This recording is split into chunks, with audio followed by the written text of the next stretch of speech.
বড় ক্ষুধা পাইছে বাবা, ঘরে মাইয়া মানুষ নাই, বিয়াই বাড়ি তো তাই কইতে বড় লজ্জা বোধ হইতেছে।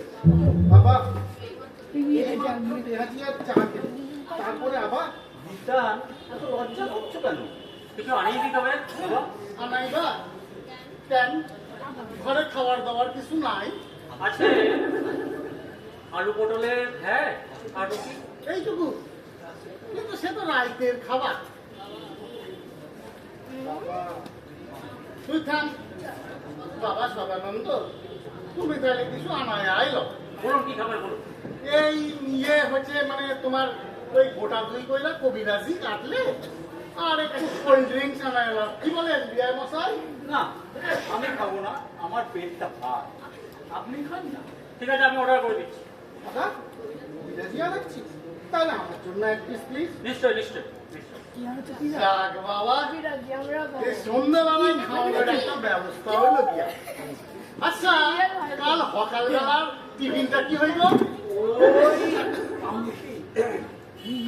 কলা কেন চালাই লইতে হইব কেন? ঘরে ময়দা নাই? এই পাউরুটি কলা এসব কেউ খায়? ইংরেজরা এই দেশ থেকে চলে গেছে, কিন্তু আধিপত্যটা এখনো বজায় আছে। এই আমার ঘর হইলে না, আমি একদম এইভাবে চালায়া লইতাম না। আমরা আমাদের ঘরে এভাবেই অভ্যস্ত। জানি তো, মানুষ অভ্যাসের দাস, বুঝছেন? কয়দিন আমার মতো কইরা ভাইবা দেখে ময়দা কোথায় রেখেছি জানি না। রাখে কই কই রাখে অল্প একটু খুঁজা দেহি। আপনি খুঁজবেন? আরে কামলাইরা লেগাই তো কইতাছি, সকালের টিফিনটা একটা ভাইটাল ব্যাপার। এই আগে হইতে ভাইবা না লইলে না পরে প্রবলেমে পড়বাই, আমি কইয়া দিলুম। তা অবশ্য ঠিকই বলেছো।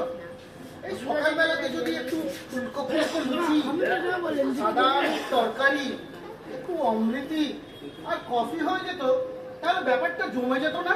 কি বলেন বাবা? অন্য নয়। কিন্তু বাজারে যাবে কেন তুই? বুঝলাম বুঝলাম। তাহলে দুপুরে মেনুটা কি সেটা শুনে নিই। বাবা বলে দিচ্ছে, এই যে আমি কইতাছি, কাল দুপুরে একটু ওই কালো জিরা আর বেগুন দিয়া ইলিশের পাতলা ঝোল আর ভাত, বাস। বেশ বেশ বেশ, আমরা বিশ্রাম করুন, ঘরের মধ্যে গিয়ে একটু ঘুরে নিন, খাবার এনেই আমি দেখে না না, করাইবার কোনো দরকার নাই। আচ্ছা, আজ মোহনবাগান ইস্ট বেঙ্গলের ম্যাচ আছে না? চালায় না তো বাবা জীবন, একটু টিভি দেখি। দেখে কি করবেন? জিতবেন তো মোহন বাগানই। ও অমনি কইয়া দিলা, এই আঞ্জাতে কথা কইও না তো। ইস্ট বেঙ্গল কোন ম্যাচটা জিতেছে বাবা? তুই থাম, তুই চুপ কর। তোর 70 ডিভিশন। ও, আপনিও ভয় পাইলেন বুঝি? আজ ইস্ট বেঙ্গলের জয় সুনিশ্চিত। আমি এসব নিয়ে ভাবছি না ব্যয় মশাই, এসব নিয়ে ভাবছি না।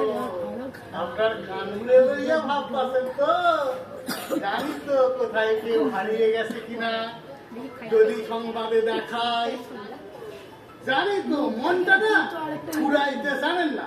এই ঘটিটা না এরকমই হয় আমরা। হ্যাঁ, আর বাঙালরা বট গাছ। আপনার বউ হারালে বুঝতে পারছেন। আমার বউরে আমি পাত্তাই দিই না। আমরা বট গাছ না হইতে পারি, তবে আপনাদের মতো এরকম প্রবলেম লইয়া বইহা থাকি না, সলিউশন খুঁজতে থাকি সর্বদা। আমার বিশ্বাস, আপনি একদম চিন্তা করেন না, কানু ঠিক আইয়া যাই। ব্যয় মশাই, আপনি আমার বউকে কানু কানু বলে ডাকেন কেন? ও, আপনি প্যাটার্ন লইছেন বুঝি? আর সলিউশনটা কি ভাবলেন শুনি? এই যেমন কাল কি রান্না হবে ইত্যাদি ইত্যাদি। আসল সলিউশন তো আমিই বললাম। ওইটা কোনো সমাধান হইল? তুমি কইলা ঠিক, তবে নিজের না ওইভাবে কল্পনাও করতে পারতাছি না। তাহলে তুমি নিচে থেকো, আমরা যাব। কলিং বেল বাজছে, কবিরাজি আয়া গেছে। আপাতত এই আলোচনা মুলতুবি রইল। বাবা জীবন যাও তো, একটু দরজা করো তো। যাইয়া গেছে কবিরাজি মাস্টার